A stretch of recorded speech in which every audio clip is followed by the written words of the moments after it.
கர்நாடகாவில் 16 வயது சிறுமியை திருமணம் செய்து வைக்க மறுத்ததால் சிறுமியை கொலை செய்து தலையை வீசி சென்ற சம்பவம் அதிர்ச்சியை ஏற்படுத்தியுள்ளது. கர்நாடக மாநிலம் குடகு மாவட்டம் சூர்லப்பியில் 10ஆம் வகுப்பு படித்து வந்த சிறுமி தேர்வில் வெற்றி பெற்றிருக்கிறார். இந்த நிலையில் சிறுமிக்கும் அதே பகுதியைச் சேர்ந்த 32 வயதான பிரகாஷுக்கும் திருமணம் செய்து வைக்க பெற்றோர்கள் முடிவு செய்தனர்.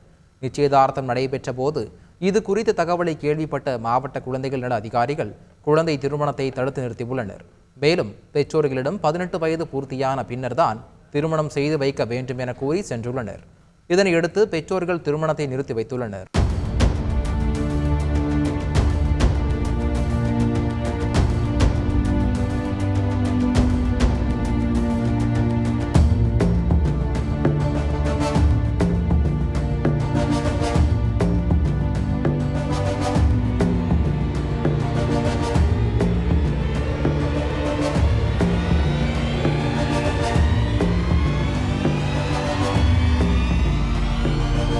திருமணம் தடைப்பட்டதால் ஆத்திரமடைந்த பிரகாஷ் சிறுமியின் பெற்றோர்களிடம் கடுமையாக வாக்குவாதம் செய்து அவர்களை தாக்கியிருக்கிறார்.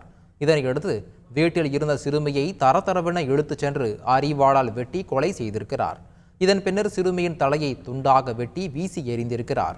கர்நாடகாவை உலுக்கிய இந்த சம்பவத்தில் பிரகாஷை கைது செய்த போலீசார் சிறுமியின் தலையை தேடி வருவதாக கூறப்படுகிறது.